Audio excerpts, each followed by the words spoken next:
Alors après avoir parlé des commandes de base du logiciel AutoCAD, on va passer à réaliser cet exercice ensemble. Alors tout en se basant sur les notions qu'on a discutées dans dans la première partie de cette formation. Dans cette partie, on s'intéressera beaucoup aux notions de calque et de bloc. Alors on va créer ce dessin se basant sur les notions fondamentales d'AutoCAD, sont les calques. Alors, pour dessiner des, en se basant sur des familles ou bien des classes de, de type de dessin, ainsi que les blocs, par exemple, pour insérer un ensemble de dessins, un dessin, un symbole, vous pouvez l'insérer comme bloc dans votre bibliothèque AutoCAD. Alors, on commence l'exercice. Alors, voilà cet exercice, ou bien cet exercice, c'est un ensemble de bureaux équipés avec de fournitures. C'est un bureau pour une entreprise. Alors, on va essayer tout d'abord de commencer par dessiner les murs et vers la fin, lorsqu'on dessine la totalité des murs de ces bureaux, on va essayer d'insérer les équipements sous forme de blocs. Alors voilà, on commence par le dessin. Alors ce mur, c'est un mur avec une longueur de 510. Alors ce sont des mesures en centimètres. Alors pour commencer, on va choisir le calque concerné dans la gestion de calque. Alors vous trouvez ici un ensemble de calques qui sont déjà créés. Alors pour travailler avec un calque spécifique, alors il faut sélectionner le calque et comme ça, lorsque vous sélectionnez la commande de dessin, le calque sélectionné est le calque avec lequel vous allez dessiner. Alors dans ce cas-là, on va choisir le calque relatif au mur que nous avons créé euh, auparavant. Alors je vais sélectionner ligne et je vais spécifier le premier point de la ligne. Alors, avec une distance de 110, je vais indiquer la direction avec la souris et je tape la valeur directement dans le clavier 110, entrée. Alors voilà, échappe pour arrêter la commande. Alors voilà la première ligne. Alors je vais faire un décalage de 8. Je vais sélectionner la commande décaler. Et voilà, je vais spécifier le pas de décalage 8. Entrée et je vais spécifier l'outil ou bien le dessin est décalé et je vais décaler à l'intérieur. Voilà. À partir de ce point-là, je vais encore dessiner une ligne de 100 qui est perpendiculaire au mur. Alors toujours dans la commande ligne, je vais spécifier alors une commande ligne, je vais spécifier la direction et je tape 100. Échappe pour arrêter la commande, toujours avec décalage. Alors toujours le pas, c'est déjà spécifié 8, je peux directement appuyer sur Entrée et je vais spécifier la ligne et je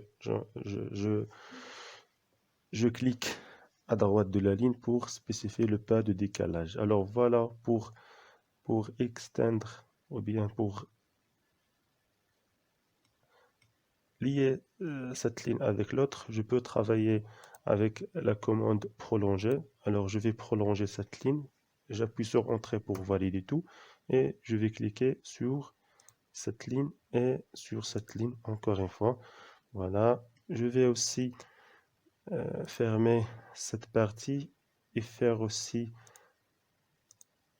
un petit décalage par rapport à cette partie. C'est un petit décalage. Il est déjà coté dans une partie.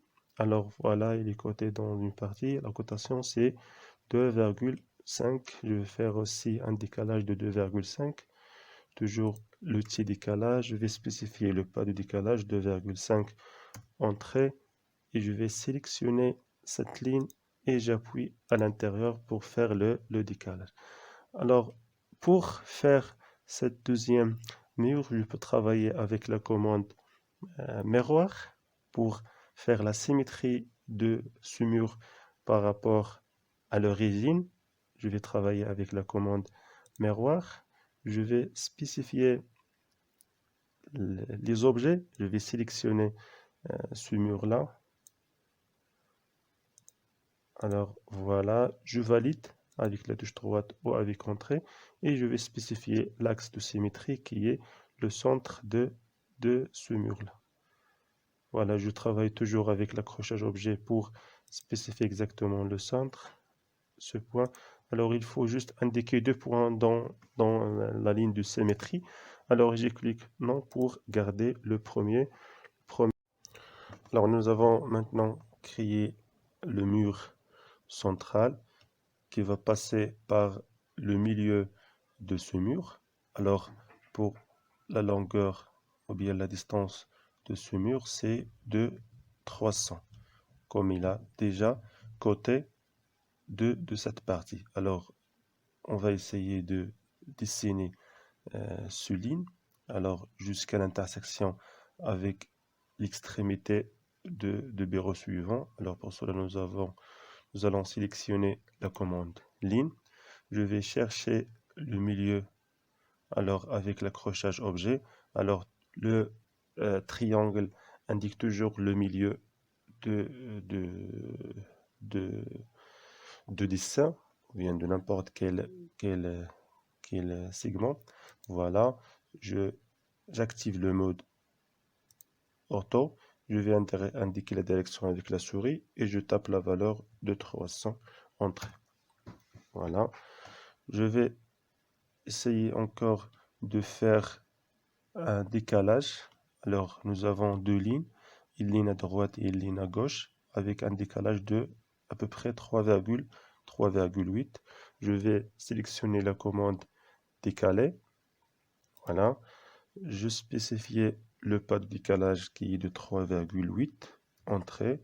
Je sélectionne l'objet et je clique dans ce côté. Je sélectionne l'objet à nouveau et je clique dans l'autre côté. C'est bon. Alors, pour faire le deuxième mur, alors cette partie, je vais travailler avec la commande miroir pour faire une symétrie par rapport à cet axe. Alors, cet axe qui est la moitié de ce mur. Alors, je vais sélectionner la commande miroir. Voilà. Je sélectionne les objets.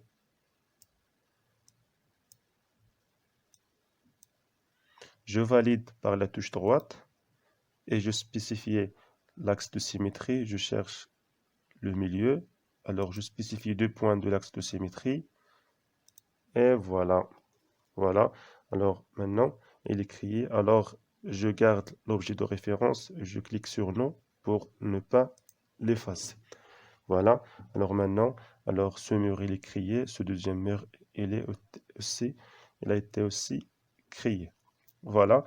Alors pour les autres murs, je peux travailler avec la commande réseau rectangulaire pour créer un réseau avec une seule colonne, ou bien je peux travailler avec la commande copier-coller. Alors voilà, je vais tout d'abord copier cette partie. Je vais copier cette partie pour faire une deuxième partie pour prolonger les murs. Et par la suite, je vais faire un réseau rectangulaire pour dessiner les deux autres verrous. Alors voilà la distance entre ces deux verrous. Alors la distance entre ce mur et ce mur, je vais le calculer. Alors voilà avec la cotation. Alors voilà, entre ce point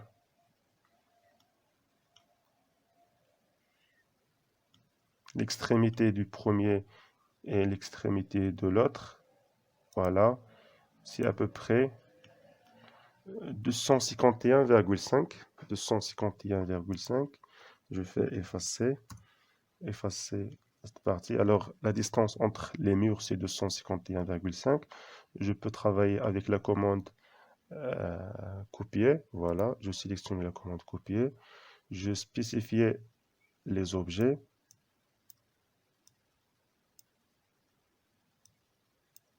je valide. Et voilà. Alors, je spécifie le point de base. C'est ce point-là.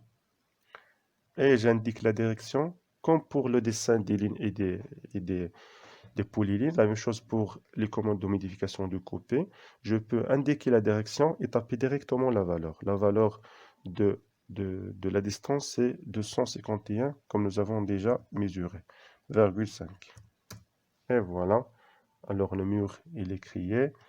Alors, aussi, une partie, c'est que, alors, on peut remarquer que ce mur, il est plus large par rapport à celui-là. Alors, pour cela, je vais travailler avec la commande prolonger. Alors, je vais mesurer